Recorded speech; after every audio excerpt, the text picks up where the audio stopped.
Do you just love desserts? Well, if so, this champion pastry chef has just the sweet treat you desire. From handcrafted chocolates to macaroons and cheesecakes, this bakery has everything you need to make your taste buds dance in delight. I'm your host, Staci, and you're watching In the Kitchen with Staci Static. And in a moment, we'll be joined by Alchemy Bakery and more.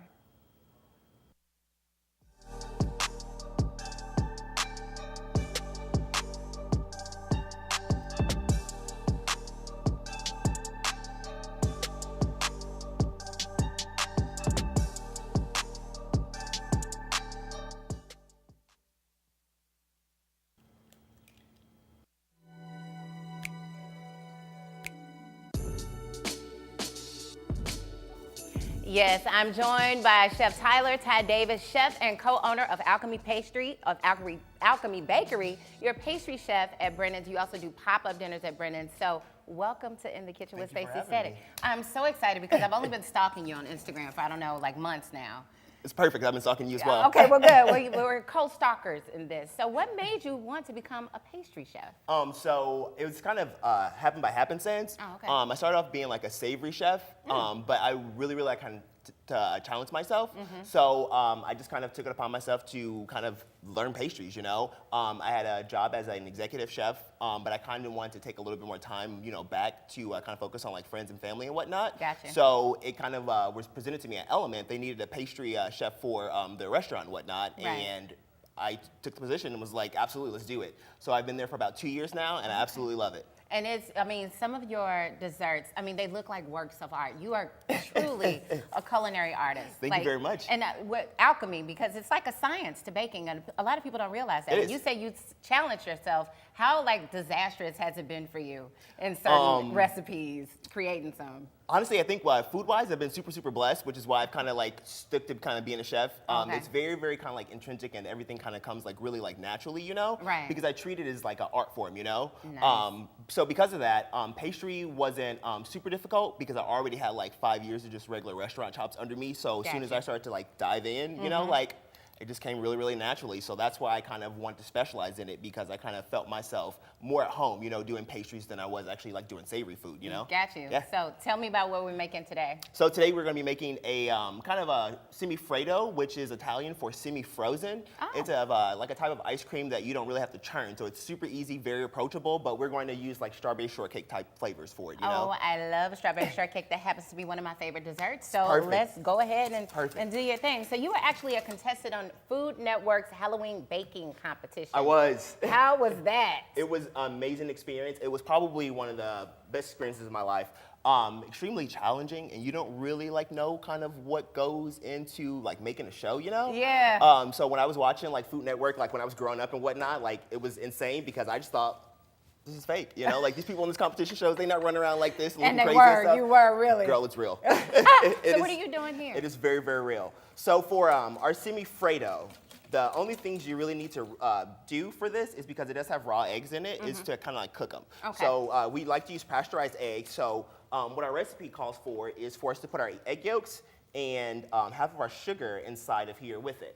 So Okay. we have a little double boiler, and what a double boiler is, it's just a little boiling water in a little pot. Right. We have it on a medium, and you just want to take just any kind of metal bowl or glass bowl, anything that conducts really good heat, and just stick your egg yolks on top of it. And what you're going to do is you're just going to keep this on here and stir it. Okay. If you stop stirring it, what you'll end up with is sweet scrambled eggs. And we don't want that. You definitely don't want that. No. So you separated the eggs. Yep. And how many eggs did we use? So for our recipe, we have 4 eggs. So we're Okay. going to use 4 egg whites. We also have 4 egg yolks in here. Okay. And then this is a cup of cream right here. Okay, got you. So we're making the Semifreddo first. Yes. And then we're getting into the strawberry flavors. Yep. All right. So what inspired you to start Alchemy Bakery? So Alchemy Bakery actually started, it's just really weird. Everything just kind of I'd say fell into place. I started off being pie guy cheesecakes. So I specialized in cheesecakes. I ended up I was at a position that I really didn't enjoy, and it was really kind of getting to me, and I always promised myself that I always, you know, if I wasn't happy somewhere, you know, I was just gonna either find somewhere where I could be happy, you know, Right. so I was looking for a different job, wasn't really making no money, but I had to do something. Right. So I ended up finding out that I could actually get a business license and start kind of like specializing in stuff and making things. So I kind of figured, you know, what does St. Louis need? I wasn't going to try to do anything, you know, like around like muffins or like croissants or just regular cakes because everyone has those. Yeah. So I specialized in cheesecakes and honestly ended up making one for my mom's birthday and, you know, as like a little demo, a little prototype. And it was a carrot cake cheesecake. And she lost her mind. And so did her friends, apparently. Yeah. So I had it for my, it was for her birthday, and she came over, and like all my sisters and whatnot were like super happy about how everything came out, and she just told me, she looked at me and was like, babe, you need to sell these. So I went online on Facebook and was like, look, y'all, I'm selling cheesecakes for Thanksgiving. If anyone's interested in buying them, let me know, and we can go from there, and ended up selling like 25. So you're strictly online with the bakery Yes, business? yeah. And your pictures are just phenomenal. Do you take those yourself? Okay, well, you have like another skill is taking like food photography as well. So how long do we mix this together? Okay, so this will take about 5 minutes on top of it. So you see how it changed colors? Yeah. It'll become really like light pale, and it'll thicken up. So what you wanted to do is you wanted to get slightly about this thick. So when you actually put your finger inside it and run up the edge, you see how it kind of stays like that? Gotcha. Yep, so that's what you're looking for. All right. So it turns a lemony yellow. It does turn a lemony yellow. Oh, there's the recipe on the screen now. So where did you get this idea, online bakery? Why not a standalone store? I want to do it smart. Okay. And because I was always kind of just weary about opening a spot and having to close it, you know, I was just like, how can I do this smart? So what I did was I just wanted to do it online because then I wouldn't have to pay like overhead for a building for the rent. Exactly. And it's like a super small operation, so there's really no reason for me actually to have like a massive space, you know? So until I was going to get enough capital for me to actually get like a storefront, you know, I was just going to do it online. All right. Hand deliver it. I think it creates really good like rapport with my customers and whatnot. Absolutely. And then it also, I don't know, it would just seem a lot more smart and a lot more feasible for me to do it that way, you know? Got you. So you just added the strawberry puree in there. Yes, so we just added a cup of strawberry puree. You can use like strawberry jam or preserves from the store if you want to do that. Okay, so if I want to make my own, do I start with frozen strawberries, thaw them out, maybe put some sugar in them, or Yep, what? yep. If you want to make your own puree, I do equal parts water to equal parts sugar, and then I would probably do also equal parts strawberries. Okay. So put everything in the pot, and just kind of boil it down a little bit Gotcha. until the strawberries kind of heat up. You don't even need to cook them. Put it in a blender, and there you go. Okay, there you go. That sounds easy enough. We're gonna continue to keep going with this because it looks delicious. I can't wait to see. So are we doing like a cake, a biscuit, or what are we doing? So what we're going to do is we're going to actually put it inside of this loaf pan. So what we're going to do is once we get our egg whites beat up, we're going to fold everything in together. So these are our egg whites in here. You just want to mix these until they get really nice and fluffy. And then we're going to fold all these ingredients in together, and we're going to put it on our loaf pan, and then you just freeze it. And that's all. Are you serious? Yeah, it's like the easiest thing in the world. Oh, nice. Easiest thing, like So anybody it's can make literally this. like an ice cream, but not an ice cream. But not an ice cream. Okay, Yep. so this is something you can do with the kids. You can do it with the kids. I mean, you could do it honestly with anybody because Right. it's only like 3 ingredients. You know, it's super easy to make. Takes probably about 15 minutes from start to finish to do Okay. everything. So it is very. It's just one of my ultimate go-to like recipes when I want to do something like easy but very flavorful. Yeah, and people love it, I'm sure. So tell me about these pop-up dinners that you do. So my pop-up dinners at Brendan's.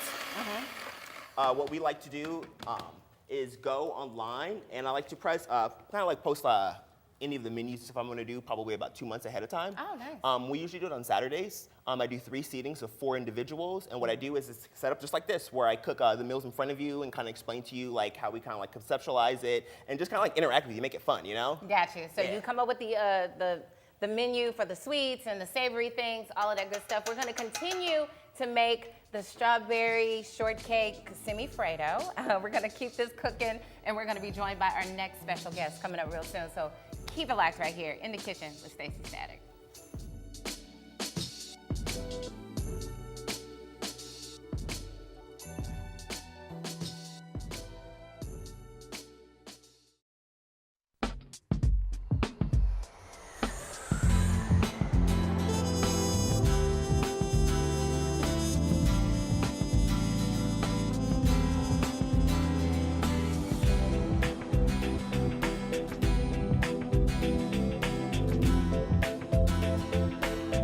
Experience St. Louis.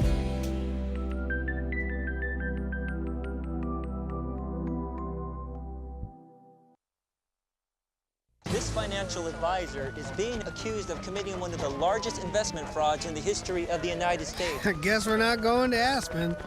That's fine. You see, I like tennis balls. He likes insider trading. So he's going to jail and I'm going to a shelter. And no, they're not the same thing. Shelters are for good pets that want to be adopted. Jails are for criminals. I've done nothing. Uh-oh. Ooh, okay, I stole a cheeseburger once. I'm a dog.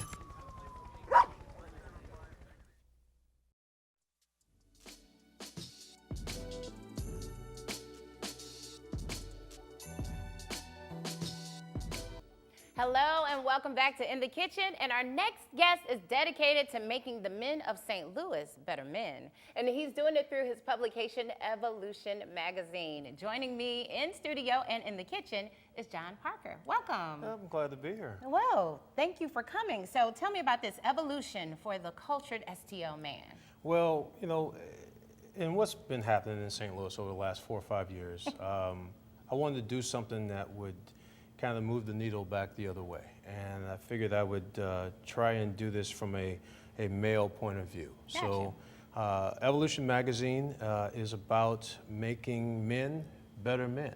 Okay. So this publication is not about women in bikinis and women in their underwear and things like that. We're going to talk about the things that men should be talking about, that they want to talk about, but are sometimes taboo subjects. So to make men better men. So what's your background? Why you and why this magazine? Well, my background, I was a college football coach for 25 years. Gotcha. So I got out of that, and then I had my own public relations and crisis communications company here in town, and which I've recently sold off, and now I work for the city of St. Louis also. I work for the SLDC. But this magazine is something I've always wanted to do. I was in television, I was in radio, worked with Andre for a little while also. Okay. So this is something I've always wanted to do, and I think now, while I've still got my faculties, I thought I'd put something together, and it's going to be a quarterly magazine. So. Quarterly magazine. Yes. So what will we find inside? You said it starts conversations that men should be having in St. Louis. Yes, so we're going to talk about things like men after divorce. There's going to be subject matter that is going to be very controversial. We're going to talk about testicular cancer. We're going to talk about, and you're going to like this, why men cheat. Oh, why would I like that? Well, I don't know if not personally, but these are things that I think men should be able to openly discuss. Absolutely. And we're going to do also a featured article on one woman who's doing something, kind of nice in the St. Louis area. So. It's not about the high-profile executive. It's actually about, I refer to it as GQ for the average Joe. GQ for the average Joe. Okay, we like that. So where can we find the magazine? Everywhere. Okay. It's a free magazine. Okay. So we live and die on the advertising of it. So it's going to be be available in doorways just like every other magazine you see around St. Louis. It'll be available everywhere. So who exactly is it for? I know men for the, like, what age range? Because these are definitely grown-up topics when you're talking about how to survive divorce and testicular cancer, even though it can strike young. Sure. But who is it for? Well, the age range is 24 to 55 or 60-year-old men, but it's also for that 25 to 60-year-old woman who's looking for that guy also. Okay. Well, so, we talk about, cigars and good wines and things like that. And whiskeys and bourbons and things of that bourbons nature. and things like All that. right, So if you're looking for that guy, this is the guy. All right, it's all about getting culture here in St. Louis. I love it. So when does it launch? Actually, it has just launched. Actually, today, our launch party is Thursday, February 22nd, tomorrow evening at Napoli, at Bar Napoli in Clayton. And we're expecting a big crowd, and we hope that maybe Staci Static can show up. Maybe I will have to show my face. That sounds really swanky.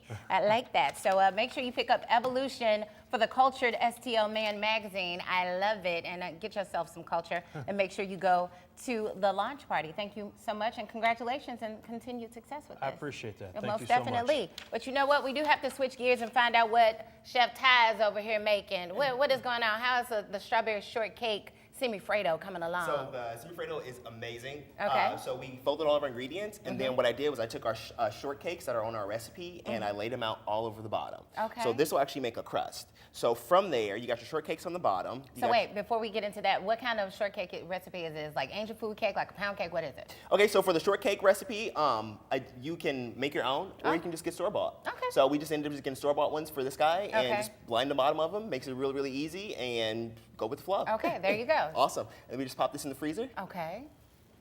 I'll let him do that. Do you eat sweets? I do eat sweets, not as often as I'd like, and you know, I would love to love strawberries, but I'm allergic to strawberries. Oh no, it's the worst. Oh, you won't be able to try it, but No, that's I will okay. not. More for I will everyone not. else. So, of course, and he's all about presentation. I mean, aesthetically, your desserts are like the most beautiful things. I mean, they truly are works of art. I don't even know how you create Thank some you of the very stuff much. you do. I think it's really important for these things to look like you put a little time and effort into it, and then Yeah. also because people eat with their eyes first, you know? So aesthetically, I mean, it's just like people. You wouldn't go on a date with a girl that looked busted, so like, Hey. so you don't want to eat a dessert that just looks crazy, right? You never would, no. And one of the reasons we line our plastic pan is because it makes it super easy to get our Semifreddo out. So what you want to do is you just want to take your Semifreddo, take your plastic off, and then you're just going to just invert it. And then what you'll do is you'll pull down the bottom of this guy, and you see how easy it just pops out? Pop it on out. Super easy. And then you take this. I kind of like to keep it on any kind of plate that I want to serve it on, just to make it easy. Right, so you have to transfer it, yeah, because that can be messy because it's melting and doing all kinds of crazy stuff. And then, of course, you put the chef's time magic on it, I'm sure. Oh, absolutely, absolutely. As he So plates this up. we just get our little plate cleaned off just a little bit, wipe all of our little goodies off. I'm like, and what are you going to do to dress this thing up? He's Our little all baby about Semifreddo. presentation, He really though. Yes, is. he I mean, if you follow him now, who are you on Instagram so they can find you right now? So on Instagram, my name is I the Tyler. So it's kind of like I the Tiger, but a little bit different. I want to make it super easy and just really, really just approachable, you know? Something Right. fun. That's what Instagram's there for. So we just got just fresh berries. You can do this with any kind of berries you have. You can do strawberries, you can do raspberries, you can do blueberries. But we just take these guys, snazz up our top. And you can already see like the texture of it too, because you fold in all those egg whites, when the meringue and then the yolks and also the cream, it keeps it super, super, super light. So how many does this serve? Honestly, you could probably cut it into 8 if you wanted to, for very, very, actually really, really filling pieces if you wanted to, but you could do it as 12 pieces. Gotcha. If you wanted to just eat it all by yourself, girl, just eat it all by yourself. That's just what I need. Strawberry Semifreddo to myself. Yeah, yum. Perfect. And then what I like to do is just take some of these berries also and just kind of like line the plate, Right. add a little color, a little bling. Beautiful. And you have something else over there you're gonna do too. Yep. So we got that. I always like to kind of add like a little chocolate elements and stuff to it too. So this is just white chocolate with a little bit of color on it. Right there. All right, This look is a little strawberry powder. So this is just dehydrated strawberries. You do a lot. You definitely capitalize off that strawberry flavor. Make sure you go and check out Chef Tyler Ty Davis. He is the co-owner of Alchemy Bakery, online bakery, delivering around St. Louis, the metro area. Eye of the Tyler. AlchemyBakery.com is where you can find him as we continue to watch him make this dessert look delicious. I need to try this right now. You need to cut into that thing so we can see what it tastes like. If it's, I'm that's sure it, it's guys. just as delicious as it is beautiful. Look at this. It'll give you a lot of berries too. It'll give you a nice hefty piece. Were those roses you put on there? Yes, so those were dry roses as well. So I always like to kind of keep it a little, just really feminine, like dainty, you know? Because this is a very love feminine it. dessert. So we got this, and then what you'll see is it keeps its shape. And then Yeah. on the inside, you see all the strawberries and whatnot. So Yes. I actually like to put fresh berries inside of it too. I So that see. you can kind of get like the full effect with everything. Got you. That is insane. That is absolutely insane. Wow. I know. You almost don't want to eat your desserts because you don't want to mess them up. Oh, but no, if I take this much time to make these desserts and no one eats them, girl, I'm gonna be so mad. Super hot, I'm sure. That is absolutely beautiful. These are great ideas. Make sure you go and he gives me a big hefty spoon so I can just look like, I don't know, a ridiculous person. And since I don't have to share this because my other guests cannot eat strawberries, I'm okay. That is so good. Thank you. And you taste all the different textures, like you said, with the meringue and mixed in there. And I noticed how your whole demeanor changed as soon as you ate that. I mean, because when you eat something sweet, you just you gotta love on it. You know what I'm saying? That is so good. Thank you. That's ridiculous, y'all. That is ridiculous. Thank you so much for joining us on the new episode of In the Kitchen with Staci Static. Thank you to my guest today, Chef Ty from Alchemy Bakery, and of course, Chef John Parker of Evolution Magazine, if I can get my faculties. For more info on STL TV or In the Kitchen, download the STL TV app or connect with us on YouTube, Facebook, and Instagram. And we want to hear from you. You make sure you reach out to us. We'll see you next time. This is ridiculous.